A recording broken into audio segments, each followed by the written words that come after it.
Welcome to the Value Driven Brand Podcast, where you'll learn insights on how to communicate with authenticity, deliver genuine value, and create a memorable experience across your entire customer journey, helping your business become the sought-after leader in your industry. I'm your host, Aileen. Now, on to the show.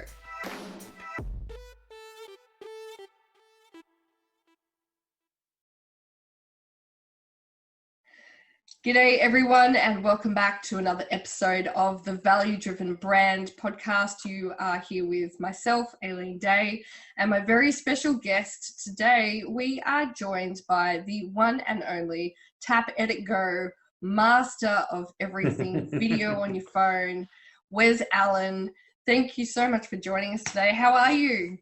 I'm good. Master of everything is probably a overcompensation of what I am, but I like the introduction. This is good. I like it. Look, I've decided on my business card, it should just say professional cheerleader. Done and done. You can be in my corner. It's fine. Woohoo!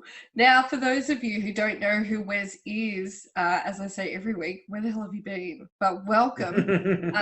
Wes is the founder of Tap Edit Go and has spent his entire career in film production, from working from film and the TV industry on documentaries, and now also running his own production company. But now the big kahunas are out. Transition. And you've gone out on your own and you are creating success everywhere you go with Tap Edit Go, teaching people how to create freaking amazing videos just using a smartphone. And people are doing amazingly. It's actually surprised me how amazing people can produce their content. I knew it was going to happen. I knew people could do so much, but I didn't realize how easily they could just take a little bit of knowledge and produce their own content. It really daunts a lot of people just to go from, I have never pressed record on a phone and made it look half decent, to a one-day workshop is what we usually do. And then all of a sudden they're making great content. To be honest, I've actually had 3 students be hired by other people in their town to make videos for their own business. So, wow. And this is just after a one-day workshop with me, which I was like, okay, sure. Well, you know, if someone finds their passion, they'll go and run with it. Well, they do it as a side hustle now as well. They call me up and they're like, how much are we meant to be charging for this? And I was like, I don't want to say as much as I do, because it's taken me 15 years to get to that level, but sure, charge them this much. Why not? Yeah, I love it. What people are willing to pay for. Well. So what got you into the film production industry? Well, this is pretty much the only job I've ever had. I've only done film. The film industry kind of fell in my lap. This is way before YouTube ever came out and stuff like this. I remember I was in year 10, I think it was, 9 or 10. And I had this cool English teacher that I always have to thank her. She said if I ever won an Oscar, I better be in her speech, but I'm never looking to get an Oscar. But her name's Prue Asmus. Never say never. Never trying to get to that level. I don't really care too much about the awards or anything like that. But her name's Prue Asmus, and she told us that we needed to do a play for our English. And I was terrible at English. I'm very dyslexic. I've just never been able to write. Still to this day, I can't do it. Very great at maths, but not very great at maths. See, my English is not so good now. But basically, she said that we needed to do a play. And I was like, I don't want to do a play.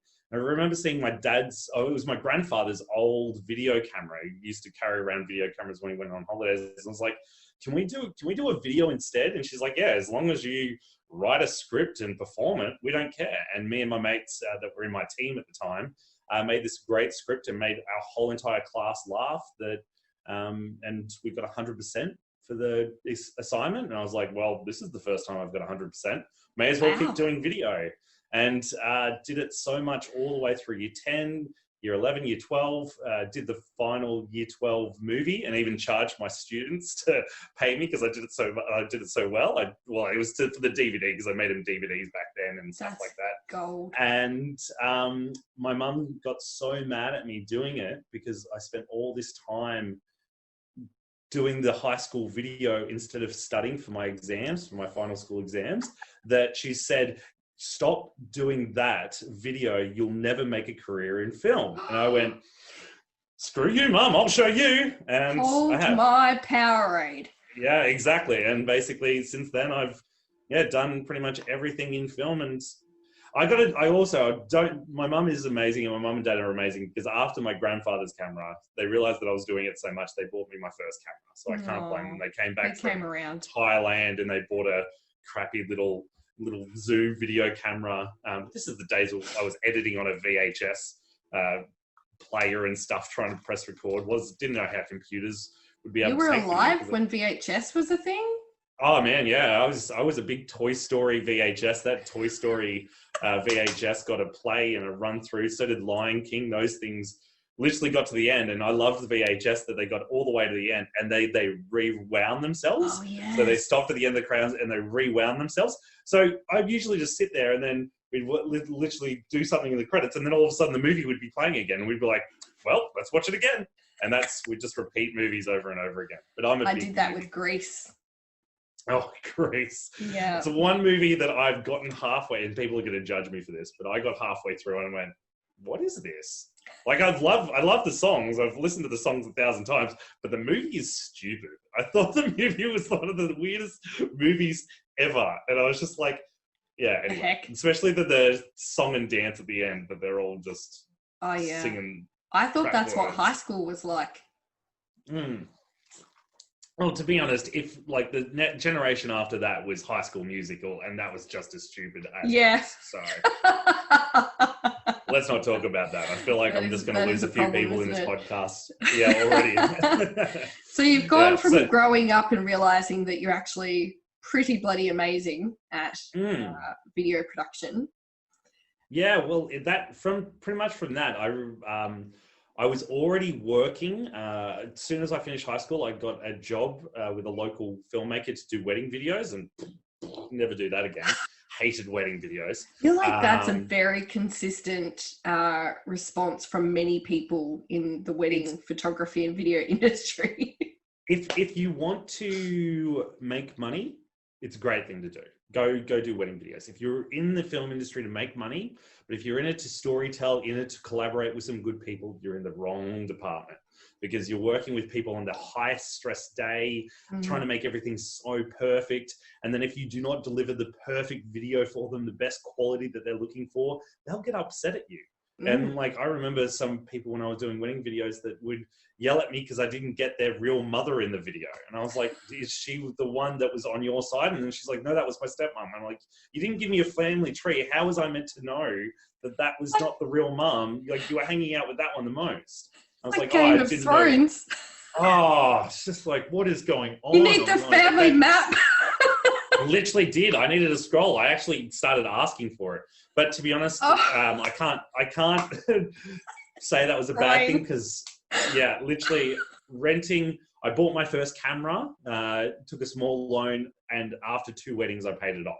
Because weddings were paying about $5,000 a pop back then. That's a return on investment. Producing DVDs. So about a week's worth of work, you're getting $5,000 as an 18-year-old. And I was like, okay, sweet, whatever. And then from there, I decided to leave that, and I had a friend that was a very, very talented musician, and he basically asked me if I wanted to be his tour manager and create some video content while we were on the road. And I was like, yeah, sure. YouTube had just come out at this point as well. Right. So I was just like, yeah, okay, we'll just do some stuff, and I was just filming. I had 1 professional camera and like 3 crappy little Zoom cameras, still with DV tapes as well. I was still working with DV tapes and trying to capture that stuff on the road. And yeah, we made a bunch of live videos. He's still a touring and amazing musician, very, very well known. And basically me and him, still great mates, but we did documentaries on his life and stuff like that when he was, I think he was like 18 at the time. I was 19. And then, I worked with a lot of musicians after that, being tour managing and working in the film industry there. But then I realized I wanted to actually work in the actual film industry. And during tours, I actually had a weird friend ask me to come work on a Bollywood shoot down in the Great Ocean Road. And I was like, it was a 2-day, and you had to be basically a runner, aka they're called the bitches of sets. and you just drive everyone, and you just do errands for everyone. So I was the bitch of the set, and basically from there, I was just like, oh yeah, I wouldn't mind doing this for a full-time job, or at least just trying to get into the film industry. And I called all the right people accidentally. I was just like, hey, do you know anyone that's got a job? And they're like, no, I don't, but I have someone else that does.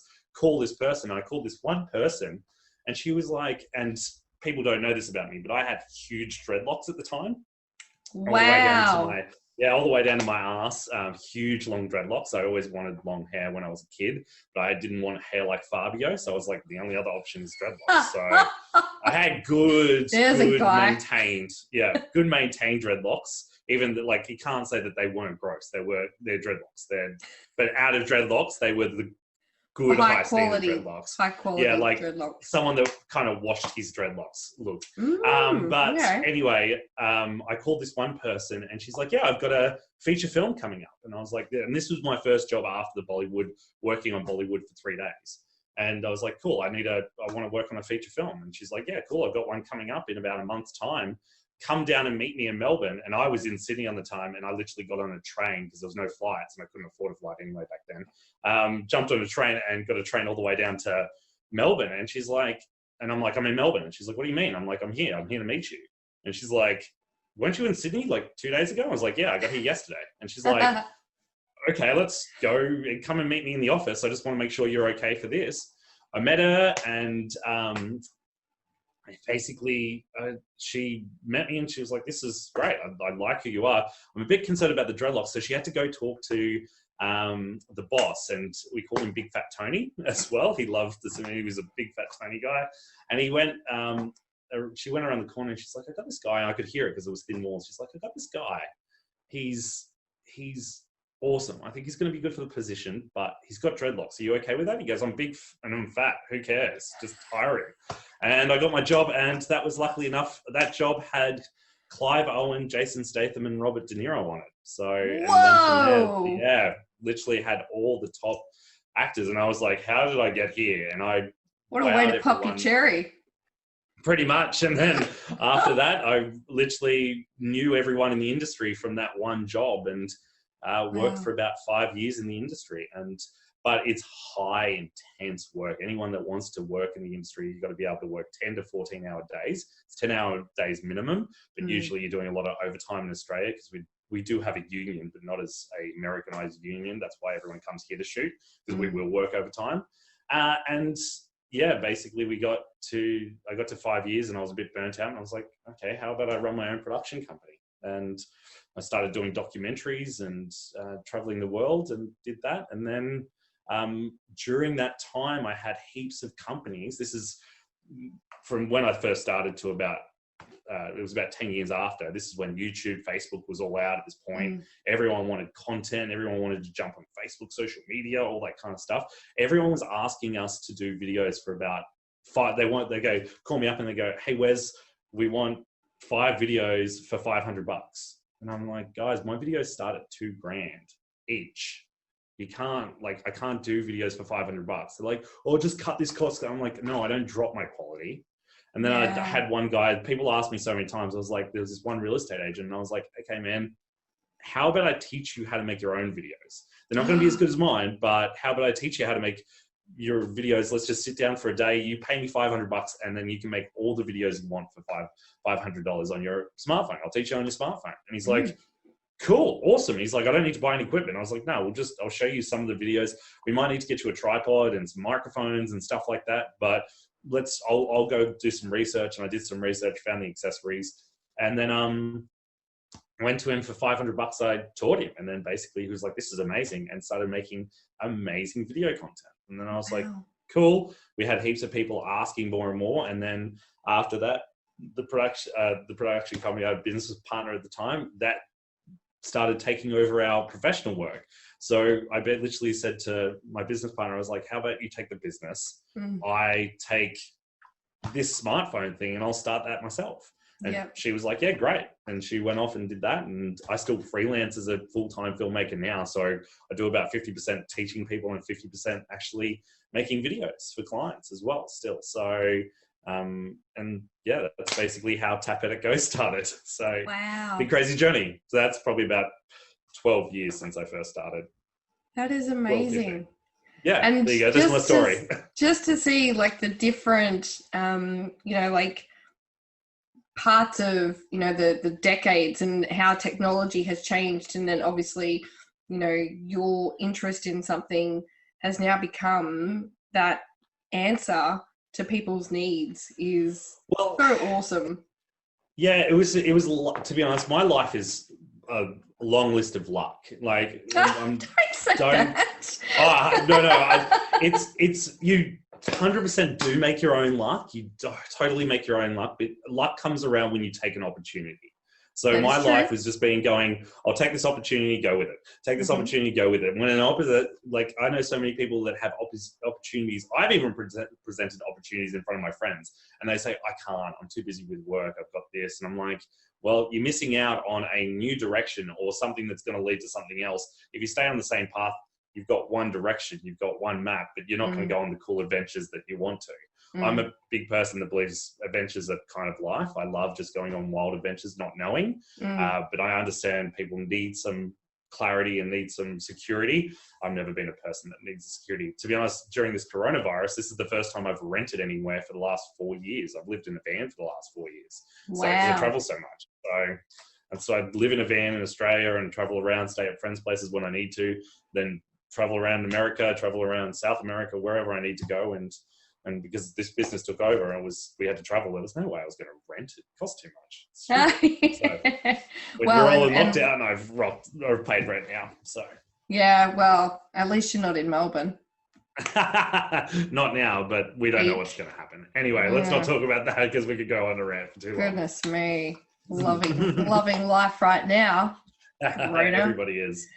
Yeah, now, good times. This whole podcast is all about helping the people listening in that are business owners, business leaders, entrepreneurs, even just self-leaders in their own lives, implement their own version of a value-driven brand. And, considering what you have achieved in what short space of time, a decade and a bit, I love that you as a business and a person delivering so much value to people all over the country. And, I understand you're now in a position where you're taking it digitally. Yeah. Pivoting, so, as most people have to pivot at this point, but yeah. Absolutely. Pivoting. So, and by the way, we're going to talk a little bit more about the Tap Edit Go courses very soon. But in your experience, what's that thing? What's that tactical piece of information that you would give somebody listening on how they can deliver their own value-driven brand?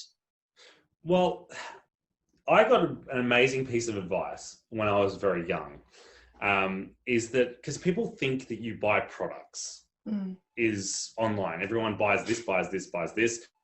Yeah, people do sometimes if you're buying directly just from online stores or anything like that. But if you run a physical location, if you're even doing a service, people don't buy products. People buy the people providing the products. So people buy for customer service. Basically, that's it. And most of the value is the person. People don't really believe that having connection with your buyer and what you can actually provide to them is great. And I believe it's true, but it's the same experience. Even if you sell a product online, people want that connection of you showing them how to do it. You showing them what's the best way to do things, what's the best way. They want to become like the inventors. They want to be the first buyers. They want to be anything. They just want to be part of your journey. And you providing some sort of customer value to them is what you need to do. The value is really in being a provider to the customer. So whether it's you invented this new product, you deliver it. People think Facebook, everyone goes, the Facebook story, even the Facebook movie that we all watched, it wasn't about Facebook, it was about Zuckerberg. People feel, when you think Facebook, who's the person behind Facebook? It was Zuckerberg's story. And who's the person behind Apple? It's Steve Jobs' story. Who's the person behind Microsoft. We all have followed these journeys of these big companies that we pay for as their products, but we know the story, we know the history, we know the value of what they give to us. But even like Apple is probably one of the best people that provide customer service. Everyone gets mad at technology because we don't understand it. And if you hate Apple, completely understand, everybody's fine with that. If you hate Apple, but you're not really hating the customer service that they provide, because they provide amazing, because it is all about what they teach. Is they teach you to basically, they teach their staff members to make sure that you give you the best experience in buying a computer or making sure that the technology works for you and your need. Every time I've been there, I'm like, my computer's stuffed and it's not working. If they realize it's not working, they give me a brand new computer sometimes. If it's part of, if you know in Australia, and I'm not sure where everyone's listening here, there's different laws, different countries and stuff like that. But Australia, they have a law where if it's not working and it's the actual computer's fault, they have to replace it within 2 years. But basically, I say to the people listening out there, it's people are buying you. They're not buying your products. They buy you. And if you can justify any price of any product if you give them some sort of service. You give them something extra that they never expected. So I do a range of different things to make sure I produce value to people, because you can learn this stuff on YouTube. You can learn anything pretty much for free these days. To be honest, you could always learn anything for free if you were willing to go through a library and filter through the information. If you need the certification, then that's a different story. But filmmaking is a trade. You never need the actual certification to actually do it. If it's good enough and looks good enough and you can charge for it and people are willing to pay, there it is. So my value, I would just say the value's in the people and the stories you tell. Yeah. So, and that, I love that, because in the stories that you tell, that is what your business is in essence, helping other businesses do through the creation of content and being, not brave, being brave to just start something rather than waiting for something to be so polished and perfect and just get out there. Perfect is the key word there, to be honest, because I was a huge perfectionist. That first video, the reason that my mum got super upset at me about spending all the time on the high school movie was it took me about 3 months to make, because I tried to make it perfect. Spent so much time tweaking and adjusting and doing this and learning more. And then it paid off in the end because it gave me a career out of it. But people really these days focus on the quality of their work and not the content itself. And I've always said to all my clients, it's not about quality, it's about content. Like the reason this business started, because I could have taught businesses how to shoot videos on DSLRs. There's big cameras. Oh, let me see if I've got one here. It's a camera that looks like this. Try to teach you how to make a whole video on something like that. And it's just it's too hard. It took me 2 years to work out how to use one of those. Everybody knows how to use a smartphone. It's just the extra filmmaking techniques to have a little bit of extra quality, so it doesn't look like it's amateur. But I just tell people still focus on quality. They go, well, I need to make it look amazing. The lighting needs to be perfect. The audio needs to be perfect. I'm like, no, to be honest, even most businesses, they design a prototype and they get something that looks amateur and they test it out in the market. And this is why Facebook is so good. And most of the internet, you have a market already that's following you, that you get to test. They're your advocates. They're your first, First adapters.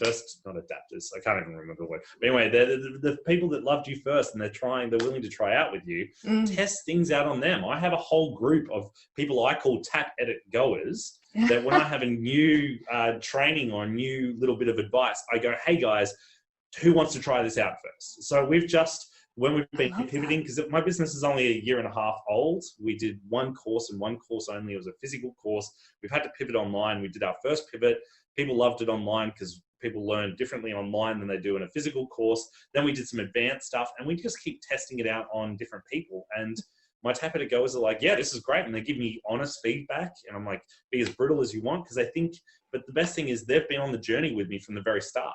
And if we ever change and we ever do something different, which we've got big plans to do different things, they're going to be the first ones that I'm going to approach. And people don't really respect your Facebook followers as people that know how gritty things are and know that you from the start. You're like, no, I need my Instagram profile to be perfect. No, it doesn't need to be perfect. It needs to be up there. It needs to just have content. It's content over quality, really, is what I say to people. So if you want to get good value, you just got to deliver value. You can't just go, I need to deliver amazing, the best, perfect value. I'm like, no, test out crappy value and see if people like that, because you never know what people are going to like until you can think and you can guess. But that's why we do feedback forms. This is why we do this and everything. Feature films do that. TV shows, when they do, they call them pilots for a reason. They do a pilot episode, which is the first episode, and they give it to a test audience to see if they like it. They go get a room full of a diverse range of different people from age, gender, race, whatever it is, and go, hey guys, do you like this TV show? And they go, didn't like that character. I didn't like it. And then they have to go reshoot the pilot if it was bad. Yeah. And that in business is called a minimum viable product. An MVP.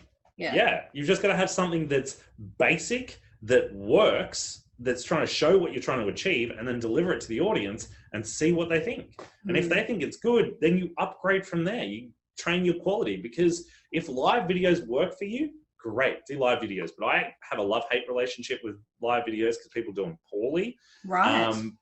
I really have a huge love-hate relationship with, just because this is what, I don't know, where's my phone? This is what people basically do with live videos. And this is why I hate it so much.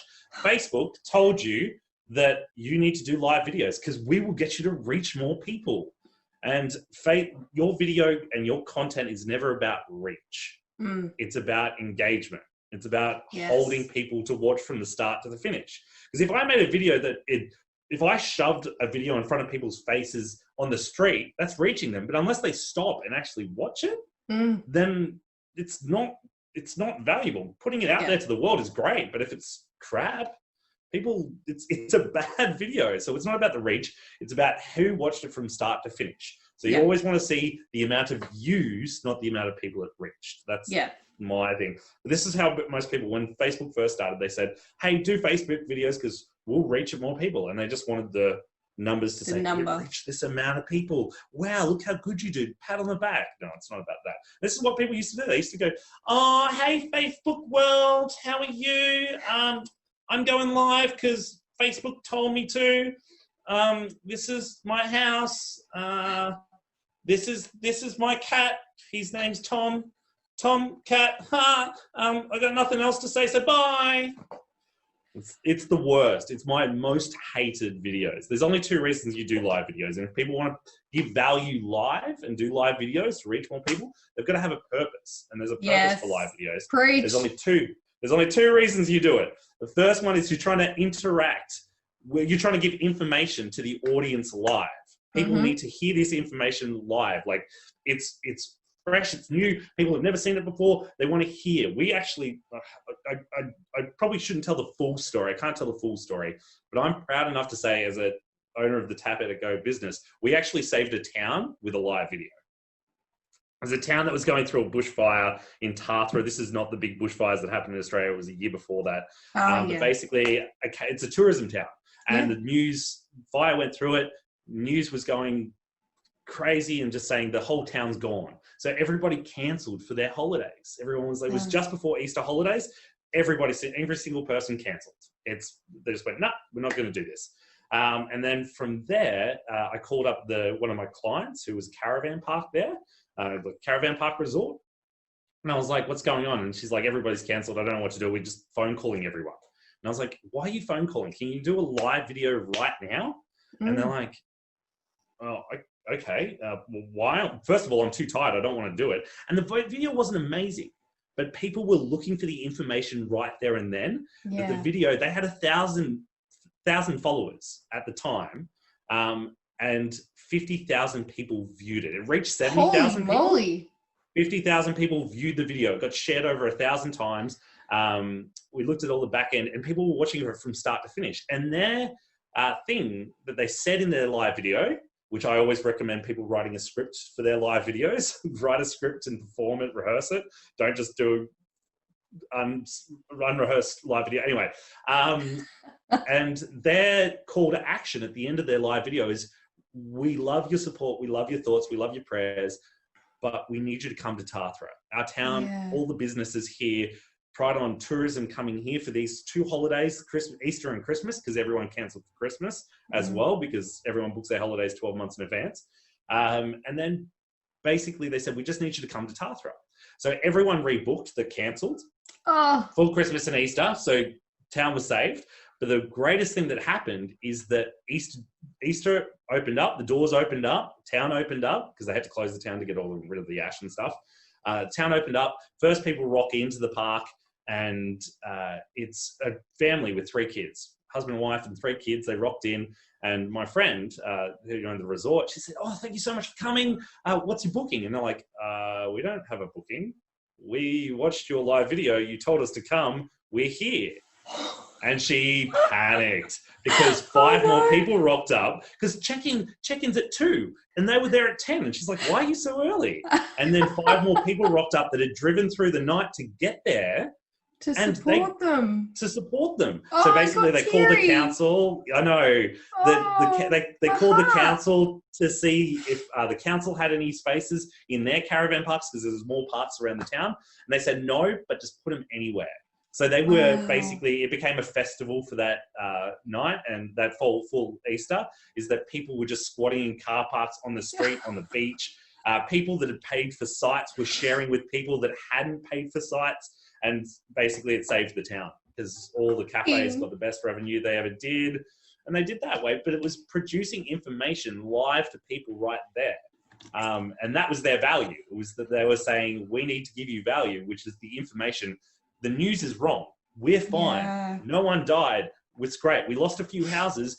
All the bushes burnt, but the town is fine and we need you to come back. And that was the value that they wanted to give to people. But if you're ever doing a live video, I'd say to people that you need to give as much value as you can, and you need to interact with them live.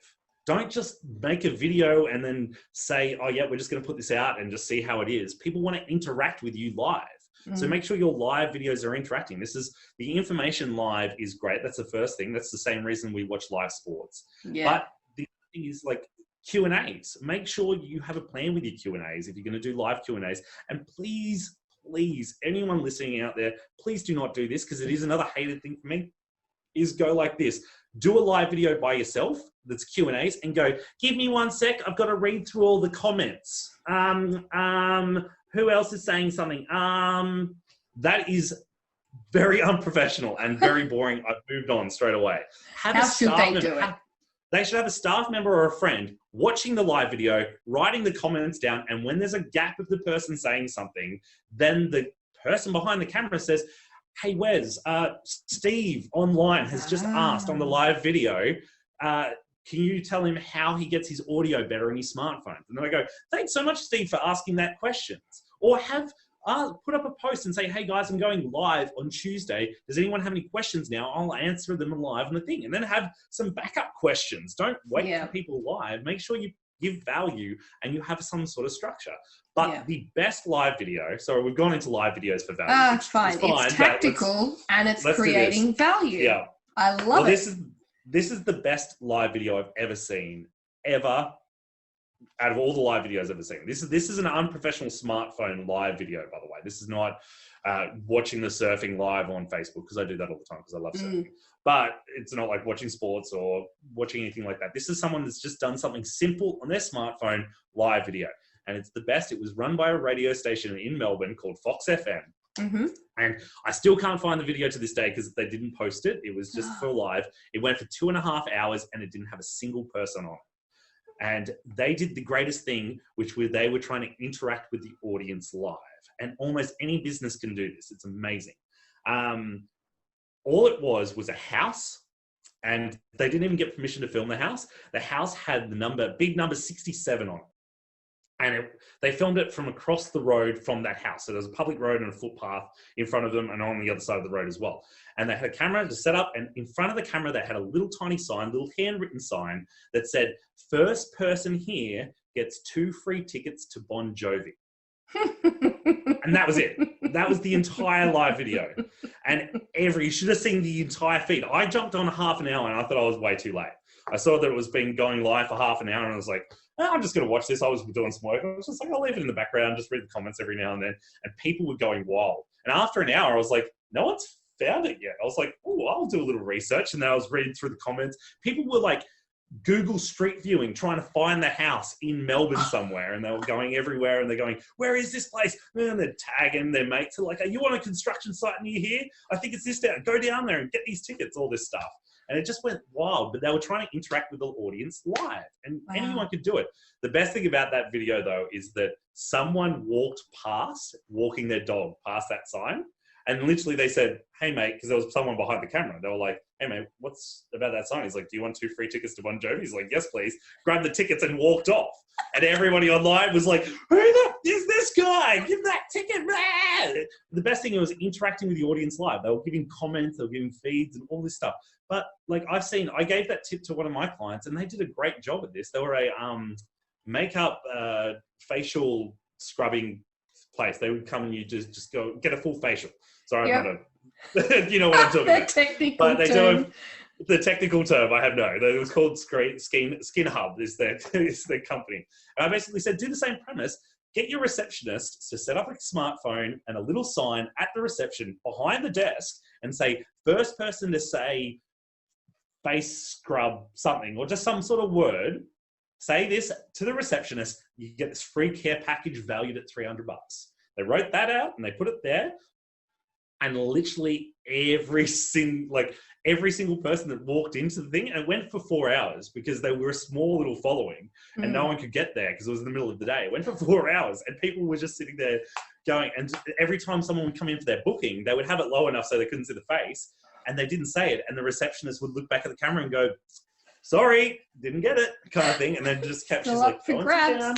And literally, it was after 4 hours, someone came in and was like, what's that? I just looked at the Facebook. Is that a real? She's like, yeah, what's the word? And she's like, this. And then she got a care package. That's $300. So, cool. So anyone could do a giveaway that way, but you're trying to interact with the audience live. It's same as we're about to start our live ones is we're going to do giveaway packs of accessories and stuff like that soon. But people have to write on a post the week before. And then we do a live draw and we basically say their name live. And unless they comment as the live video is going, they don't get the package. It's the same thing as a meat raffle or a lottery. You've got to be there to win it. You got to be there to win it. So if you want people watching you live, give them value to actually be there. Yeah. Make sure that they need to be there for a reason live. And if you're going, hey guys, at the end of the live video, we're going to go do a giveaway, but you have to comment. If we draw your name out, you have to comment below. And if you don't, then you don't get the prize. Yeah. And then we'll draw the names again next week. And until someone draws it, it can be $1,000 prize, whatever it is. But that's getting people watching your live. It's great. You pull it out of a hat or something, and people's names kept getting added. They have to subscribe or something, and their names kept getting added. And every week you pull out a name, and if their name's not drawn, that's it. And then they tag the name of the person and say, sorry, you missed out. Try again next week. Or make sure you watch our live video next week. Anyway, that's producing value. As you can see, you're trying to interact with people live. You're giving value to them live. And live is the key word. People are like, oh no, I'll just do a video and just make it live to reach more people. No. Sorry. There's my rant. For those of you listening, I implore you to go back to YouTube and watch this as well, so you can really, really see how annoyed I get at people. Wes's facial expressions. I get way too You'll also get to see me tear up when he tells happy stories about bushfires. Well, it's all about making a connection. People don't realize this, and storytelling is all about making a connection. Also, I think people listening, you would also just miss me pick my nose on the screen as well. So go back and watch watch it. Let's not do that. Improve my YouTube views. Feel free to subscribe. Exactly. Whereas we are just about out of time, but you have done such an amazing job at sharing so many fantastic points on how we can deliver a value-driven brand for our customers and in our business, and you just got to think about your customer easily as well. If you are intrigued or curious or wanting to know more, you can catch up with Wes. There's a few different ways you can catch up with Wes. He's prolific on Facebook at Tap Edit Go. That's definitely one of the first places you can go. That's one of the core places that we do our interaction. So is Instagram. But again, I just going on this topic, sorry to cut you off, but no. I give value on different platforms for different reasons. Yes. So I tell people think Facebook's a website. It's not. It's a place for your communities to connect and produce value. So this is the way, one of the weirdest things I do, and this is just a smartphone video tip for anybody out there, is that people ask me questions on Facebook all the time, and I do not, and again, I said I was dyslexic. I do not have time to write something, type it out, and try to reread it and give you step-by-step guides. I record videos for you. I go, hey, thanks so much for your question. Here's my answer. And everyone's like, oh my God, it's Wesley. He's answering a question to me. And I'm like, it's 10 seconds of my time to answer your question instead of me writing out for 2 minutes. And plus I'm giving you value. I'm actually giving you a personal connection, which is what Facebook's about. Everyone's trying to connect. It's social media for a reason. You're trying to be social with people. Think about it the same way as when you're trying to network out in a community. You're trying to talk to people face to face. You don't sit there and go, no, I don't want to talk to you. Let me draft my response. Let me draft my response and hand it as a flyer to you. No, that's not how that works. People will throw that flyer out. They want a connection. So like my website is where people find out more information and they can do as much digging as they want there. We even put some grammatical errors on our website to see if anybody, but it makes people start a conversation with you. We purposely did it. So there's a couple of commas missing and there's but it makes people write to you and go, hey, you've got to, just letting you know, you've got a bit of a grammar issue here. And I'm like, well, at least you were paying attention. Thanks so much we purposely put it there to trigger you. Why do you trigger so much on grammar and all that stuff?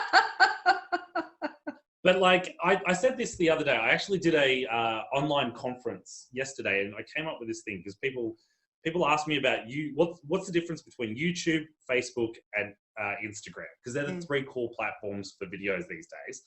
What's the difference between those three? And I said to people, YouTube is like a cinema. People sit down, they actually get comfy, and they want to watch a video from start to finish. They go search for something, they actually schedule time, they actually sit there and actually pay attention. Facebook is like TV. They're flicking through their channels just to find something good, and as soon as they find something good, they're hooked. They're like, this is great. And Instagram is like a photo album with videos. They're looking for nice pictures. They're flicking through an album. They're not reading the descriptions. They're not really listening. They're just like, oh, this is nice. Oh, this is nice. And they just want to look through your albums, and your Instagram page is your photo album that they pull out and they go, oh, I like this one. And they might have a pre-catalog of all these other photos that they can see and a filter search of all these mixed jumble photos. But if they want to select that one, they pull out the album and open it up. So cinema, Facebook, and Instagram, they work differently. And you've got to think about your videos differently and the value that you give to people on those platforms differently. So make sure you produce the right value there. Sorry, there's another rant for you. Couldn't agree more. I constantly tell my clients, stop putting the same content on every single platform like they're the same thing with the same purpose. They are different, and you need to treat them with the respect. Sorry, I cut you off. No. Look, in ideal terms, I plan to make myself redundant out of all of these podcasts. To be honest, it's the same way, because I host I have a co-host with me and another competitor, a direct competitor. This is another thing that we produce value. I had a competitor that comes to me, he does the exact same thing I do. And he's like, hey man, I just thought I'd let you know I'm here in the world as well. And I was like, hey dude, how about we run a podcast and we give value to people, and we just own the space. We call it the Smartphone Video Podcast. And it's just me and him talking about smartphone videos. So we just go, here it is. And this is what we do. His name's Julian Mather, and he's awesome. He works in the corporate space a little bit more than I do. I do more small business and helping individuals out, and he helps businesses out, and it's amazing. But yeah, he interacts differently and gives value to people differently to what I do. But we make sure we give as much value as we can, because we give tips and tricks away for free, and we give most of our information away for free as much as we can. Yeah. But then usually how this works, because everyone's like, I don't want to give everything I have away, because then what am I going to sell? People sell the simplicity of your plan. And someone doing it for them as well. They don't buy the information, because information is free. Give the information free to people. But when people are like, oh no, I just want something that's simple that I can go tick off a list and then I'm going to be good. I don't want to have to keep searching and doing it all myself and then try to figure it out and then not know what I'm doing and make mistakes. They want that personal connection with you, and that personal connection is what they should pay for. The information should be free. It's so true. I've got other consultants in my industry who do very, very, very similar work to me in customer experience and leadership and whatnot. And I share their content all the time, and people say to me, why do you share their content? And I'm like, why not? And they say, well, what if someone ends up liking them and going with them instead? You're losing, big dollars. And I said, to be honest, for example, there's a lady called Lana. She's the most wonderful lady. She's intelligent. She's, been around. Her career is impeccable. What she teaches is fantastic. Her and I have very similar values, but she has a different personality to me. And I'm probably a little louder and maybe more obnoxious. And she's very patient and lovely, and I'm not. And, sometimes people want Lana, and I'm like, that's great because she's amazing. So go to Lana. And then some people are like, actually, Lana's a bit, I like the fact that you swear. And I go, great, so do I. So come over to me. Yeah, exactly. There is, as you said, it's all about, A, there is plenty for everyone, but B, we're here to deliver value to the people. It's not about us, but yes, connect with the people that value you. Yeah, and people buy people. They don't buy the service. They don't buy the product. Yes, that is the end result that they get, but they buy who gives it to them. Yeah. They buy the people that are actually selling it to them, because that's what they want. My girlfriend just bought a $700 surfboard when she's just starting out because a guy sold it to her really well. She was like, he said, this is the perfect one. I shouldn't be buying a secondhand cheap one, all this kind of stuff, because a guy sold it to her really well. And she said, I bought it because he was great. I thought he spent enough time with me, and I appreciate his time. I appreciate his value. So I spent extra money just for him because he was great. People buy people. They don't buy products or services. They buy the people providing it to them. I agree. And for the people out there, you can buy me. Look at the hair and everything. I like it. That's good. Now, before I let you go, by now, all of the people listening on will have learned that I ask all of my guests who come onto this podcast, what is the one song that gets you ready for anything? Now, do you remember the song that you told me? I have a variety of different songs, and I've got a current one. Okay. It's mainly because I told you that I was a tour manager. We used to have a tour song for each. And there's been a bunch of tours that I've been on that Hey Jude from the Beatles was a song and stuff like that. But my current one was just something that when I took my team on tour, it was the song that woke us up each morning. It's called The Real by the Busty Bass. B-A-S-S. Real by the Busty Bass. And it's awesome because it's got a lot of horns. It's got a lot of... It goes really upbeat and fast paced, and then it turns really sexy and very slow, and then it builds up, and then it goes really hardcore, and then it goes sexy again, and it ends on a good note. It basically pumps you up. It's about 5 minutes. That's how to get the blood pumping in the morning. Oh yeah, every morning we listen to it on tour. It's one of my favorite songs at the moment. I love it. I love it so much that every guest who gives me an answer to this question, I go and add that song to a special playlist that the more guests that join me on the Value Driven Brand podcast, I can't speak, I'm so excited, the Value Driven Brand podcast and my Twitch stream, all of these songs are being collated so that anyone listening will also have access to that Spotify playlist. And yes, there will be no excuses. You will be pumped for anything. You will have your blood blowing through those veins, and you will be ready to create value in your own business, life, and brands. Wes Alan, thank you so much for your amazing insights, for your tactical tips, and for anyone that wants to connect with Wes after this, you are more than welcome to catch up with him either on his Facebook page at Tap Edit Go or at tapediggo.com.au. Just .com. Oh, just .com. Sorry. My apologies. Just the .coms. We're at the .coms. And if any of that feels like too much, you can also go and visit the Value Driven Brand podcast at valuedrivenbrand.com as well. And all of Wes's details will be available there, as well as this recording. Wes Alan from Tap Edit Go, thank you. Oh, welcome. Thanks for having me. Really appreciate it, and it was fun. Till next time, everyone, have a fantastic week and go and add some value to somebody. Thanks for listening to the Value Driven Brand podcast with your host, Aileen Day. Is your business struggling to become known as the sought-after leader in your industry? Access our Value Driven Brand quiz and special 3-part podcast series to identify the gaps and what you need to focus on first. Go to www.valuedrivenbrand.com/podcast series. That's valuedrivenbrand.com/podcast series. Tune in next time where we discuss more ideas on how you can deliver your own value-driven brand.